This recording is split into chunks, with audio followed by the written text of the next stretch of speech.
Welcome दोस्तों, स्वागत करता हूँ फिर से आप सबके अपने इस चैनल में। तो जिस पीढ़ी के ऊपर डिटेल्स में बात करेंगे बिटकॉइन के बारे में, साथ ही में हम यहाँ पर डिटेल्स में बात करेंगे वाजेरेक्स के बारे में। एंड यहाँ पर डिटेल्स में डिस्कस करेंगे कि नेक्स्ट हमें मार्केट में क्या मूवमेंट देखने को मिल सकता है। सबसे पहले अगर हम BTC के चार्ट को देखें तो राइट नाउ अगर आप देखोगे तो BTC में एक अच्छा सा मूवमेंट हुई है, which is near around price हमें देखने को मिला था समवेयर अराउंड इसी जोन के आसपास, ठीक है, विच इज़ नियर अराउंड 64,400 के आसपास। एंड जो कि मैंने पहले भी मार्क करके रखा हुआ था कि मेरा जो टारगेट है BTC को लेकर वो है 64,700 के आसपास, ठीक है। And almost the price hit around 64,500 के आसपास भी प्राइस आया है। और अभी इस टाइम पे अगर आप देखोगे तो when everyone was talking about कि BTC क्रैश हो जाएगा, मार्केट में फॉल होगी, एंड ऐसे बहुत सारे वीडियोज़ एंड एनालिसिस आपने टेलीग्राम के ऊपर भी देखे होंगे। बट अगर आप देखोगे तो मैंने डायरेक्टली आपको बताया था कि ये जो जोन है ये हमारा मैक्सिमम पेन लिमिट है, विच इज़ 62,400। एंड एग्जैक्टली जिस जोन को हमने मार्क किया था उसी पार्टिकुलर जोन से ही BTC में हमें अप ट्रेंड देखने को मिला है। तो चाहे जितने भी चैनल्स में आप एनालिसिस देख लो, बाकी मैं जैसे एनालिसिस आपको प्रोवाइड करता हूँ, आई बेट कोई भी ऐसा नहीं होगा जो आपको सिमिलर काइंड ऑफ एनालिसिस देता होगा। मैं ऐसे तो नहीं कर सकता कि यहाँ पर एक लाइन खींच के आपको ऐसे करके पॉइंट करके दिखाते जाओ कि यहाँ पर ये हुआ है, वहाँ पर ये हुआ है। तो बाकी यहाँ पर मैं जो भी आपको बताता हूँ वो स्ट्रेट फॉरवर्ड रहती है। जैसे कि मैंने पहले भी आपको बताया था कि technical analysis if and else के ऊपर नहीं होती है। अगर आप देख रहे हो कोई आपको इफ़ एंड एल्स के ऊपर चीज़ें बता रहा है, दैट मीन्स कि वो एक तुक्का है। ऐसे इफ़ एंड एल्स में कोई भी बता सकता है कि इफ़ एंड एल्स में क्या हो सकता है, ठीक है।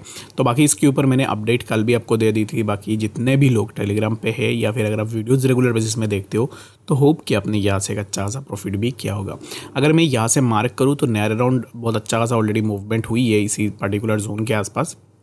एंड आई एम एक्सपेक्टिंग कि प्राइस अभी इस टाइम पे जहाँ पे चल रहा है यहाँ पर हमने मार्क की थी, तो यहाँ से अगर हम देखेंगे तो नियर अराउंड 3.3% के आसपास मूवमेंट हमें देखने को मिली है। तो अभी इस टाइम पे जो टारगेट है मेरा वो है 64,700, यहाँ तक भी हम इजीली आएंगे, ठीक है। तो उससे पहले अगर अब मैं आपको टेलीग्राम पे भी दिखा दूँ तो ऑलरेडी टेलीग्राम चैनल पे आपको सिग्नल्स तो देखने को मिलेंगे। ये सब कुछ फ्री ऑफ कॉस्ट है, कोई भी ऐसा नहीं है कि आपको पैसे देने पड़ेंगे, ऐसा बिल्कुल भी नहीं है। I am not like others कि आपको सिग्नल के लिए चार्ज कर लूँ या फिर आपको बताओ कि पैसे दो मैं आपको सिग्नल दूंगा, ऐसा बिल्कुल भी नहीं है।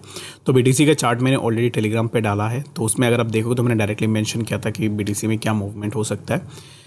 एंड अगेन अगर मैं और भी चार्ट्स आपको दिखाऊँ तो मैंने मल्टीपल चार्ट्स ऑलरेडी डाल के रखा हुआ है, तो उन चार्ट्स को भी अगर आप देखोगे तो आपको सिमिलर मूवमेंट देखने को मिल जाएगा। अगर आप इसी चार्ट को देखोगे तो कल के डेट में ही मैंने डाला था, इस चार्ट में मैंने आपको डायरेक्टली बताया था कि BTC में कैसे मूवमेंट हो सकता है। तो एक्जैक्टली जैसे ही मैंने मार्क किया था सिमिलर काइंड ऑफ मूवमेंट हमें BTC में देखने को मिला है। तो ऐसे अपडेट्स अगर आपको चाहिए फ्री ऑफ कॉस्ट में, ऐसा नहीं है कि आपको पैसे देने पड़ेंगे, फ्री ऑफ कॉस्ट में, तो ज़रूर से टेलीग्राम को भी ज्वाइन कर लेना। एंड यूट्यूब में अगर आप हो, यूट्यूब में वीडियोज़ देख रहे हो तो ज़रूर से देखो, क्योंकि अगर आप रेगुलर बेसिस में यूट्यूब पे वीडियोस देखोगे तो यहाँ से आप बहुत सारी चीज़ें सीख जाओगे। येस, आई एग्री दैट कि मेरे पास इतने अच्छे यहाँ पर इक्विपमेंट्स नहीं है, कि इतने यहाँ पर फंड्स भी नहीं है कि मैं एक एडिटर रख लूँ या फिर वीडियोस बहुत अच्छे क्वालिटी के बना लूँ। बट क्वालिटी के ऊपर मैं उतना यहाँ पर ना फोकस नहीं करता हूँ। मेरा हिसाब से यहाँ पर कॉन्टेंट्स सही होनी चाहिए और जो भी मैं आपको बता रहा हूँ वो चीज़ सही होनी चाहिए, ठीक है। तो बाकी अगर आप if you are seeking for a good contents in the sense कि अच्छे कैमरे, अच्छे यहाँ पर वीडियो क्वालिटी, ये सब चाहिए, तो फिर आप बाकी किसी को भी देख सकते हो। रीज़न बिंग, जब भी कोई भी कमर्शियलाइज होता है तो इन दैट केस वो पैसे भी चार्ज करता है। इन दैट केस क्या होता है कि एनालिसिस भी उतना सही नहीं होती है, ठीक है।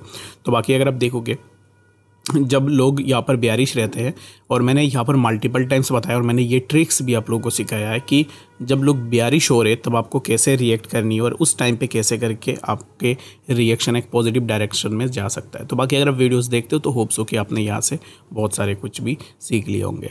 और यहाँ पे अगर आप देखोगे तो और एक चीज़ अगर मैं देखा हूँ तो आपको समवेयर अराउंड 59,000 के आसपास यहाँ पर मैंने देखा है कि बहुत सारे ऐसे लोग हैं जो BTC बेयरिश है बोल रहे थे, और बहुत सारे ऐसे भी यहाँ पर टेलीग्राम पे भी मैंने देखा है कि लोग बोल रहे हैं BTC बेयरिश है, शॉर्ट पोजीशन ओपन कर लो, शॉर्ट के लिए बहुत अच्छा खासा अपॉर्चुनिटी है। बाकी अगर आप देखोगे तो हर जगह शॉर्ट नहीं बनती है। बाकी किसी ने मुझे वीडियो में भी बताया था कि वो अभी इस टाइम पे बेयरिश है, तो बेयरिश किस रीज़न से हो वो तो आप बता सकते हो ना, कि एग्जैक्टली आपके पास एक लॉजिकल आंसर होनी चाहिए कि आप अभी इस टाइम पे बेयरिश हो रहे हो तो इसके पीछे क्या रीज़न है, किस लॉजिक के हिसाब से आप बेयरिश हो। टेक्निकली आप मुझे बाद में बता देना, पहले तो आप अपने लॉजिक को लेके आओ कि एग्जैक्टली किस लॉजिक की वजह से अभी इस टाइम पे आप ये सोच रहे हो कि मार्केट नीचे आएगा, ठीक है।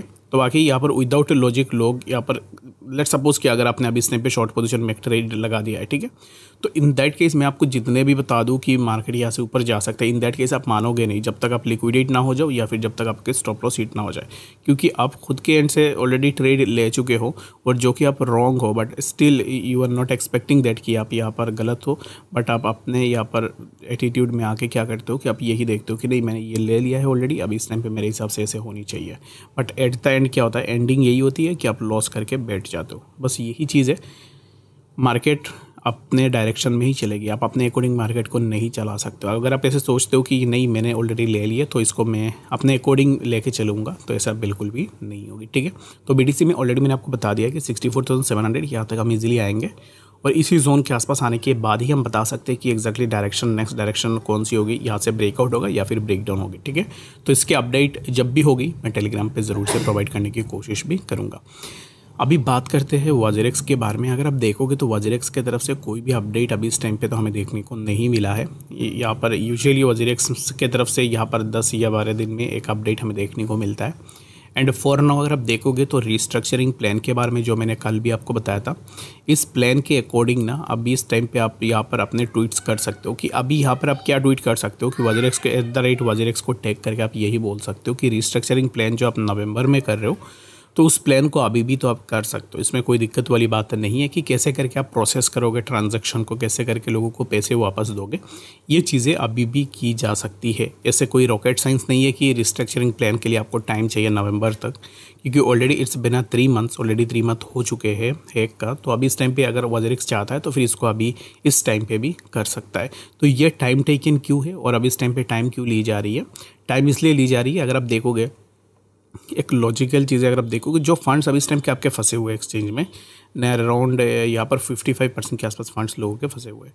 55% फंड्स में से यहाँ पर 2000 या फिर 3000 CR के आसपास ऑलरेडी हो गई लोगों के फंड्स अब इस टाइम पे स्टक है WazirX में। जो लॉस हो गए ना, जो पैसे चले गए वो पैसे तो चले गए जो भी हैक हो गए, बाकी जो फंड्स उन फंड्स में WazirX ने भी 100 करोड़ यूज़ कर लिया है अपने एक्सपेंडिचर के लिए, जो भी लीगल केस में लगेंगे वही पैसे WazirX ने यूज़ कर लिया है।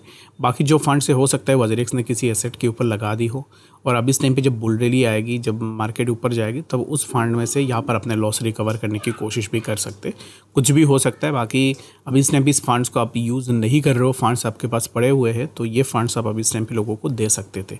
अभी नहीं, पहले से ही ये फंड से दिया जा सकता था, बट अभी तक ये फंड्स नहीं दी गई है। और अभी इस टाइम पे मैं एक चीज़ के लिए सबसे ज़्यादा वेट यही कर रहा हूँ, जो रिमेनिंग फंड्स जो फंड्स अभी इस टाइम पे WazirX के पास पड़े हुए हैं, वो फंड्स अभी इस टाइम पे उन फंड्स का जो वॉलेट एड्रेस है वही हमें चाहिए। उस वॉलेट एड्रेस से हम यही पता लगा सकते हैं कि यहाँ पर वॉलेट से फंड्स निकले हैं या नहीं।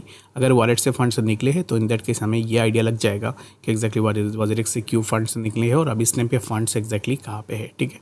तो बाकी वेट करते हैं वॉलेट एड्रेस का। अगर वॉलेट एड्रेस WazirX प्रोवाइड करता है जिस वॉलेट में रखा हुआ है, तो यहाँ से हमें बहुत सारे इन्फॉर्मेशन भी आने वाले टाइम में मिल सकते हैं। तो बाकी इस वीडियो के लिए फिलहाल इतने ही। किसी भी कॉइन के ऊपर अगर आपका यहाँ पर डिटेल्स में जानकारी चाहिए, कोई भी अगर आप एंट्री एंड एग्जिट लेना चाह रहे हो, दैट केस मुझे कमेंट सेक्शन में ज़रूर से बता सकते हो। मिलते हैं अपडेट्स के साथ, तब तक के लिए गुड बाय।